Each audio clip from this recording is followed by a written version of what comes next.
Well, it's strange, but yesterday a lady came by, and I really admire this lady. She's a lady who says that she left her job. It wasn't bringing any satisfaction. She was high up in the business world. And it got me thinking, was I ever afraid to leave my job? Now, back in the Express days, I would have left, like most newspaper people. You left to go and work, perhaps, let's say, with The Guardian or Newsday or the Sunday Mirror. But it was always a kind of lateral change, I would call it.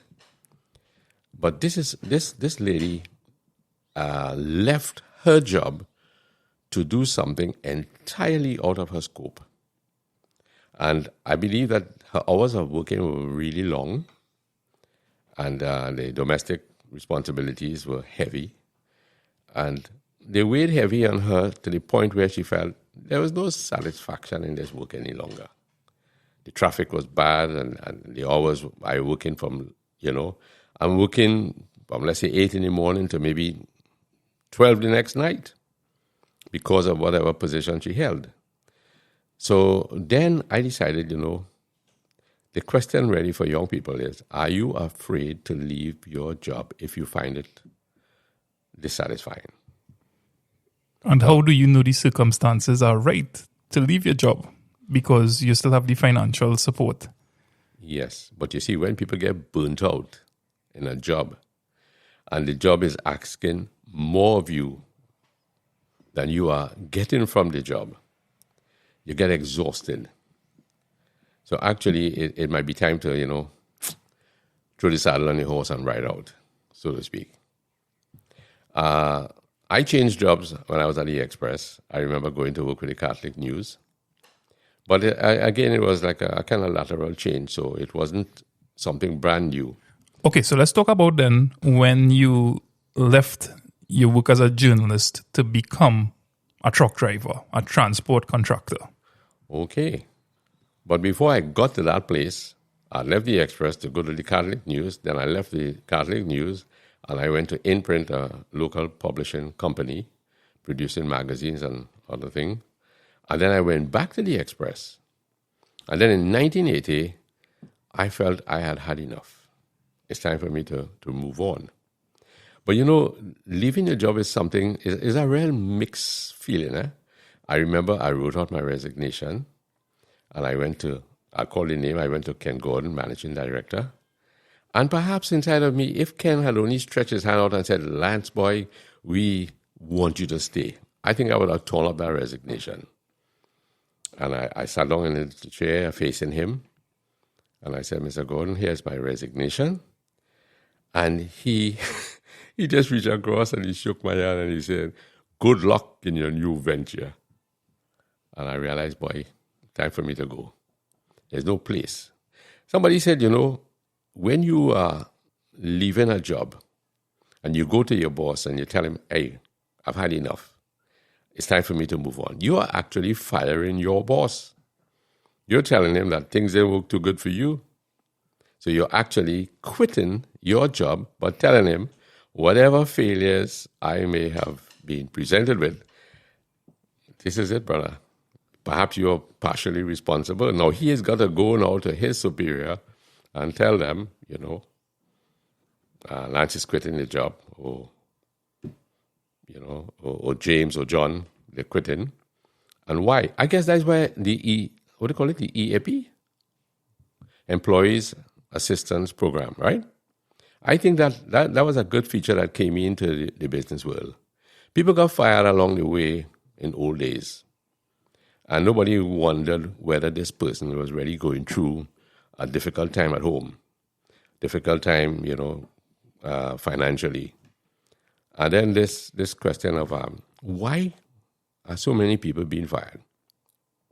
I don't know if I have it right, but the thing about it is that when these people began to have little psychology sessions, it turned out that they really had issues that the company perhaps was ignoring. So then they got involved and they began to get a little session here and there, and gradually they began to perform a little better on the job. But when you get burnt out in a job, maybe it's time to quit. Okay, so we have financial problems. If I quit this job now, I'm leaving a comfort zone, but how do I manage? That's the risk you're going to have to take. How do I manage? You may be employed elsewhere for far less than you were getting at the old job. So that's something you have to be prepared for also. Well, let's backtrack a little bit. When you left your job, it sounded to me like you had some psychological issues. Because you said something there very interesting. You were feeling burnt out. You think you had enough. That's what you said. And then when you were speaking to your boss, you had this feeling that if he had said, Lance, we would like you to stay on, that you would have stayed. So the money may not have, we always want more money, I guess, if we could receive it.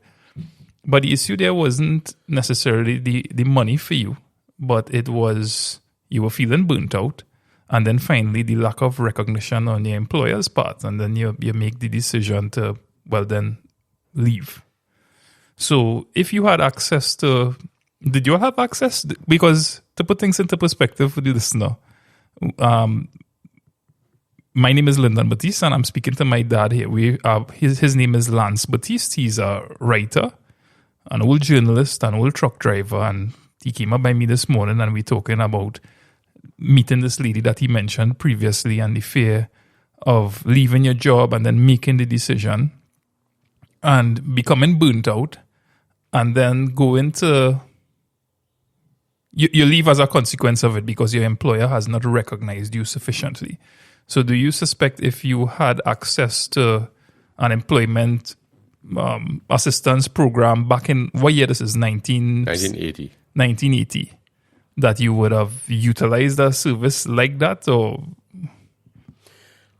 Well, to tell the truth,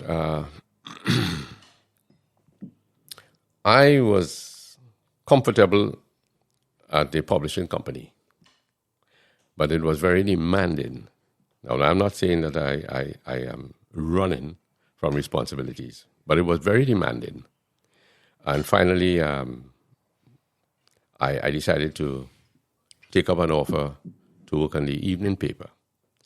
With the experience I gained having traveled through the Express, the Catholic News in print, and going back to the Express, it was very easy. I was glad to be rid of some responsibilities because journalism is a very demanding field. I often say that, a journalist shouldn't think of marriage at all because the hours are long and the kind of material you want to put into perspective for public viewing is very, very demanding. So going back to the Sun newspaper, it was a breeze. I had a very good editor. That was a fellow called Jerome Tangley. At the time, we had Keith Smith, and we did a lot of work. I was doing principally layout work, sub-editing. And then Jerome quit the job, and Keith was hanging on for a while.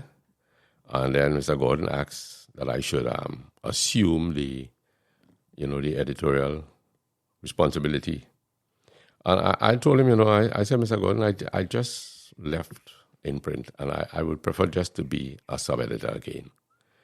And he suavely put it to me that we need talented people at the helm. I wasn't flattered by that because I saw that my responsibilities were ganging up on me again. But anyway, reluctantly, I accepted.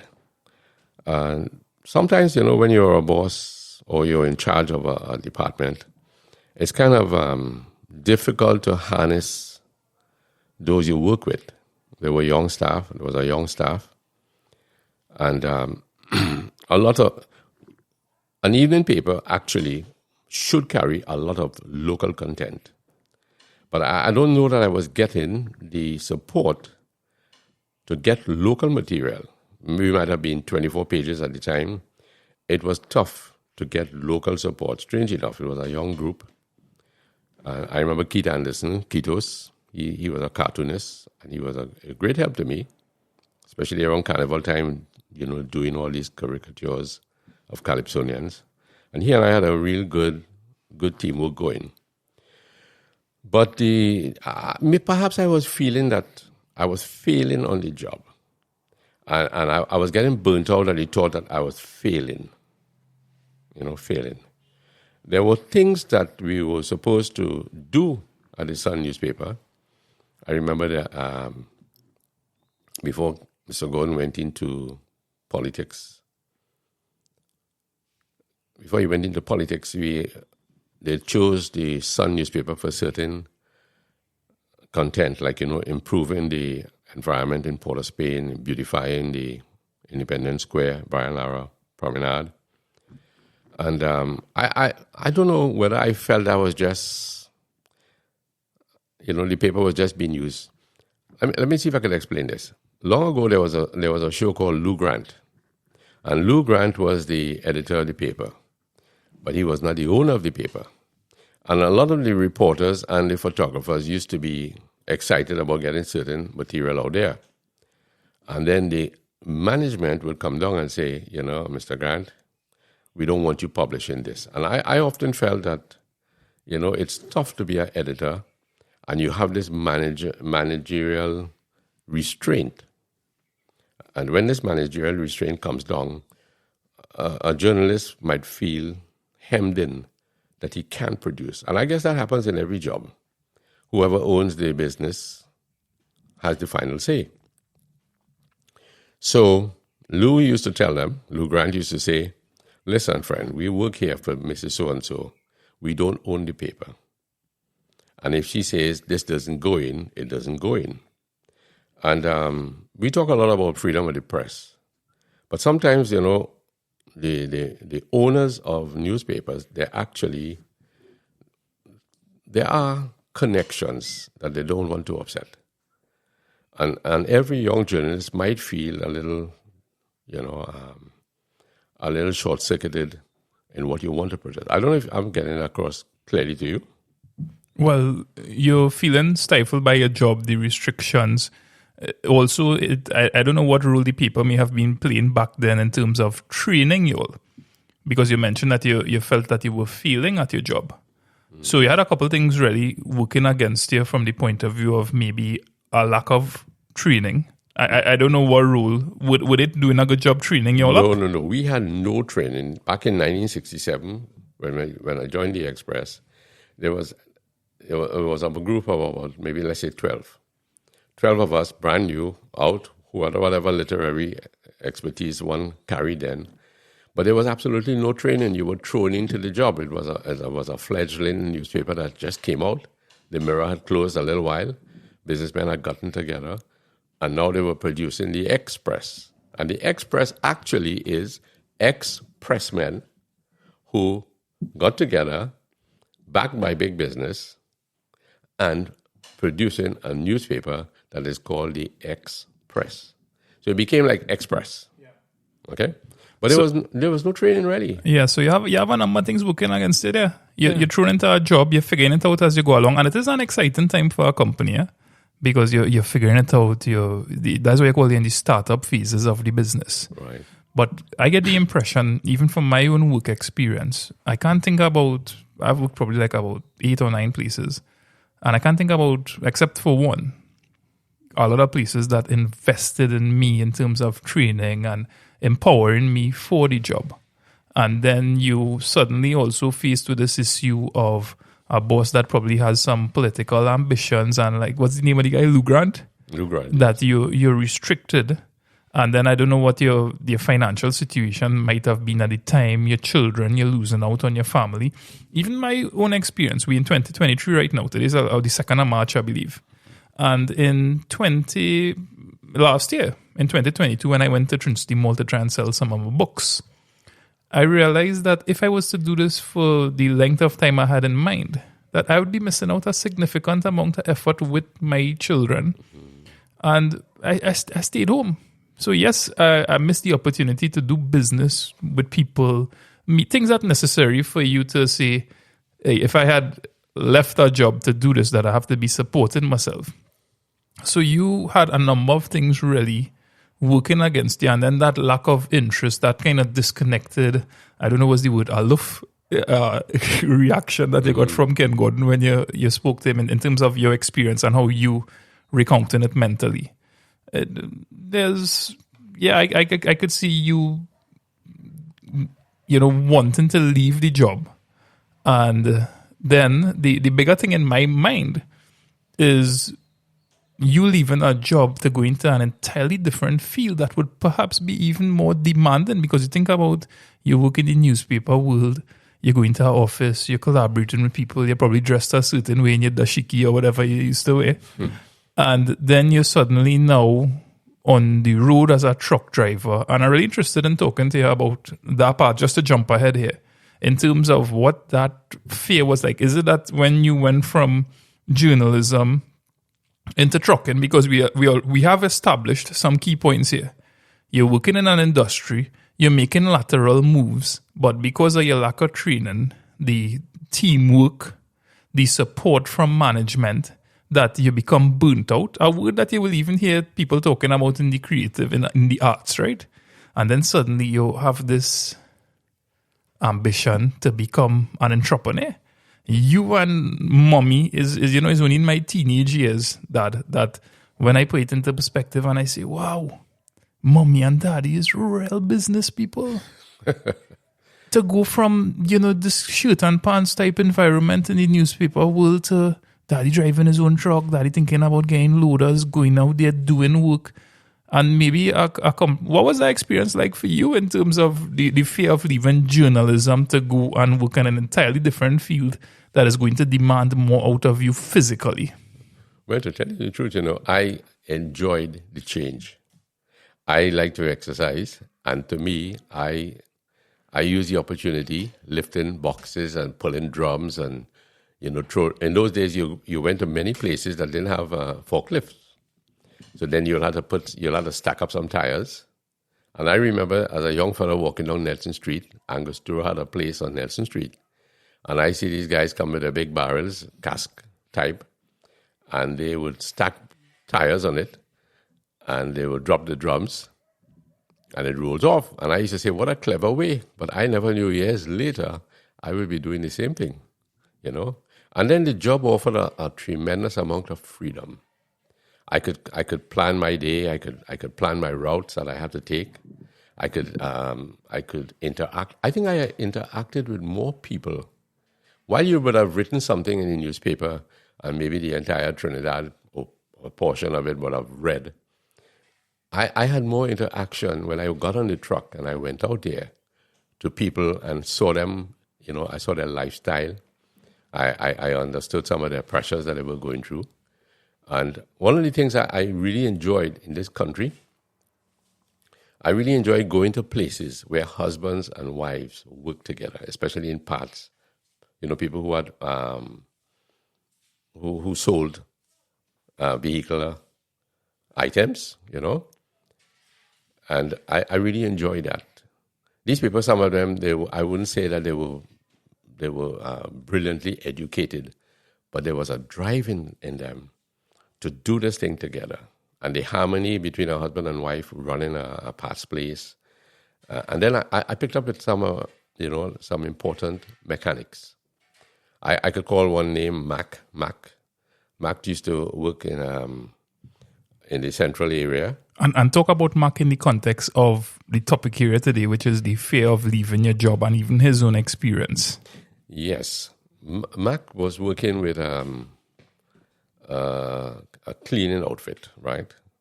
Garbage disposal outfit. And then Mac was able to launch out into his own work.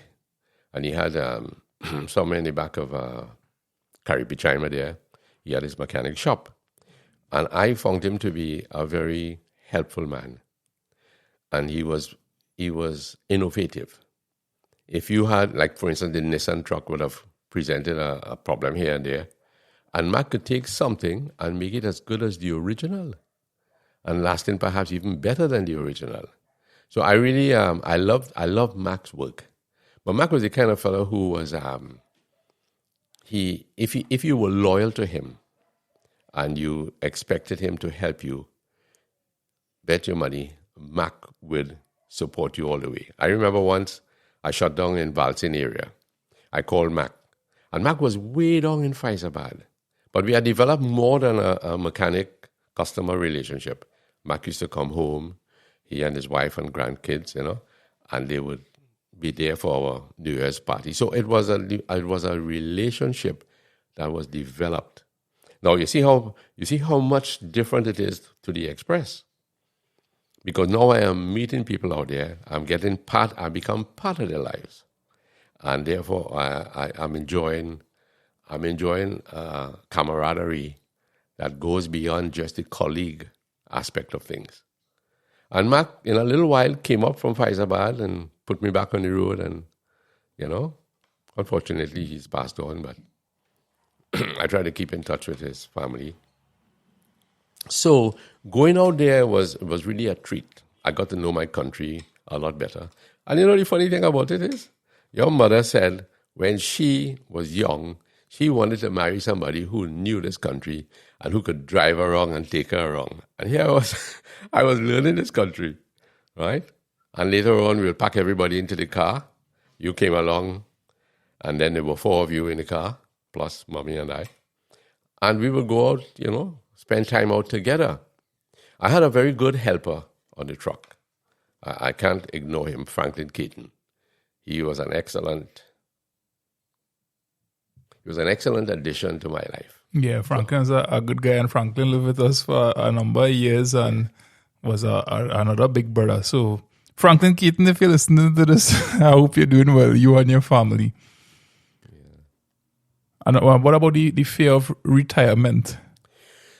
Well, it comes on you perhaps unexpectedly. For instance, I would travel, let's say we go to Florida.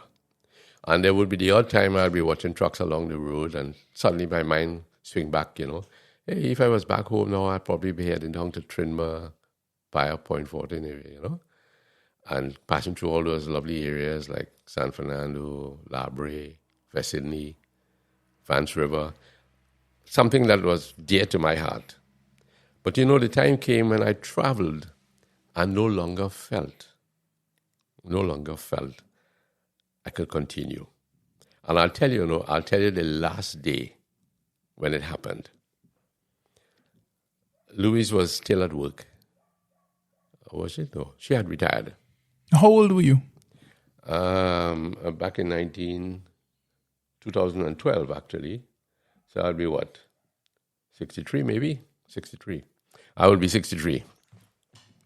And I said to my brother, Lennis, I said, Lenny, I think I'm getting a little tired of this job.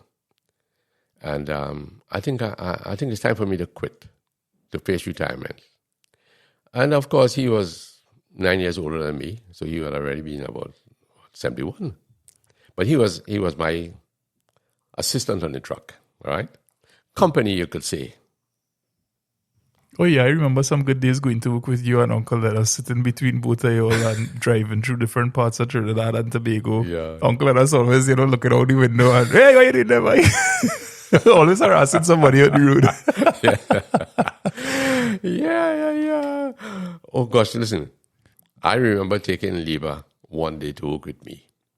And NP had some old drums they needed removing from the company. In those days, you could have taken drums to the local dump on the Beetham, right?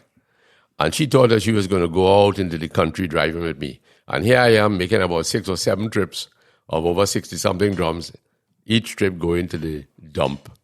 And that's all that Liba had to endure all day. Sitting with me in this truck, going into the gap, and all these big excavators pushing the truck out when it's stuck, And I'm praying that I don't get a flat tire inside of here.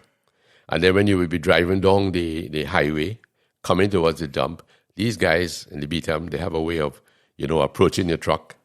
And if you have anything that looks valuable, by the time you get into the dump, they will have half of it on the roadway. I guess that practice has been curbed to an extent now. But anyway, I said to Linus one day, I think this was back in the month of maybe March. And I had only worked 2 days in 2012. One day maybe in January, one day back in February. Things had really gotten slow with NP work, carrying out lubricants had dwindled greatly. And I said to Lennis, I think we're going down to do a job to carry 10 drums. Can you believe 10 drums on this big truck, a 10-ton truck? and we're going to go down into Chagaramas and offload it somewhere down there. So I'm telling Lennox, I said, Lenny boy, I think I'm ready to go home. I just need a sign. And I should really pack up and go home. Not even be afraid of retirement, but just go home. So I wasn't afraid of changing jobs. Now I'm not afraid of going into retirement. And then we got these drums and we went down to Chagaramas, and he had to go and carry the invoice to a guy. And the fellow says, okay, you drive around to the other part and I'll come with the forklift. And then when I got out of the truck and the guy came, he looked at both of us and he said, why all you two old fellas doing on this truck? Why all you go home? And I said, Lenny, here it is. I got my answer. I offloaded, and that was the end of trucking for me.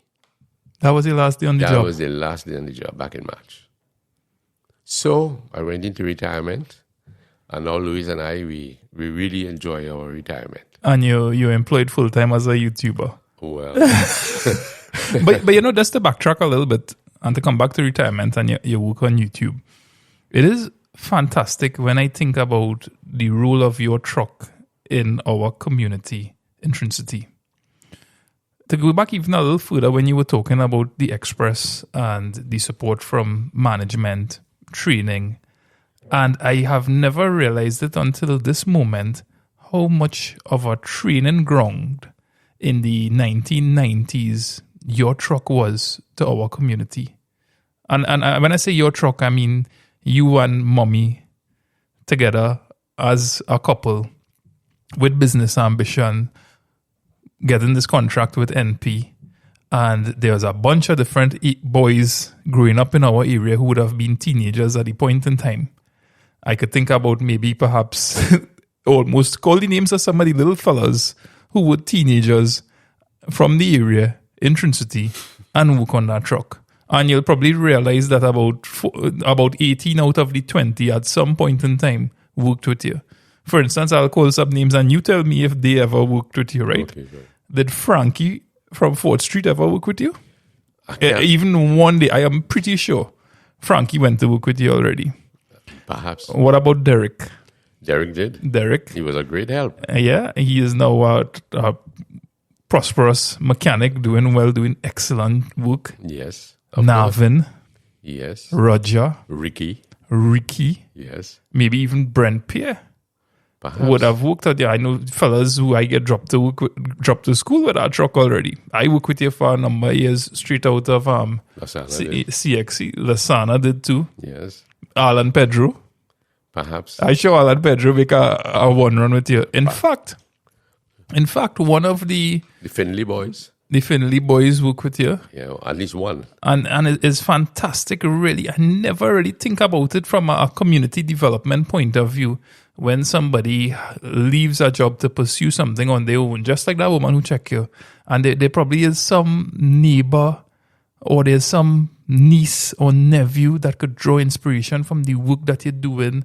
And it was a training that you were offering, that you and mommy were offering in terms of this entrepreneurship and business that people could go to work. And a simple little thing like you sending a 18-year-old, I mean, there were different ones who just probably went for the drive with you, right? And you give them an invoice and say, hey, go and drop this in the gas station there while I pull in. And that is a real important part of, and I'm very happy that we're having this conversation with this type of mental approach towards it. You remember this guy? This guy came from Oklahoma. One of our friends came from Oklahoma. White fellow, right? And he went to work with me one day. And we were offloading some boxes from MIC down in the back there, like chemicals. And this guy passed, because I had him on the truck and I was stacking it up. And the fella passed and said, hey, look, Lance have a white man loader, boy. Your company doing well. He was saying that man business doing good. That man I have a white man to work for him. Yeah, boy, but I mean, it's fantastic. We half an hour into this conversation, so it's a good time to probably wrap it up. Mm-hmm. But I'm thinking about over the years, different jobs that I have had, and there is the same things that you mentioned that drove you to be burnt out, to leave those jobs, lack of support, lack of training.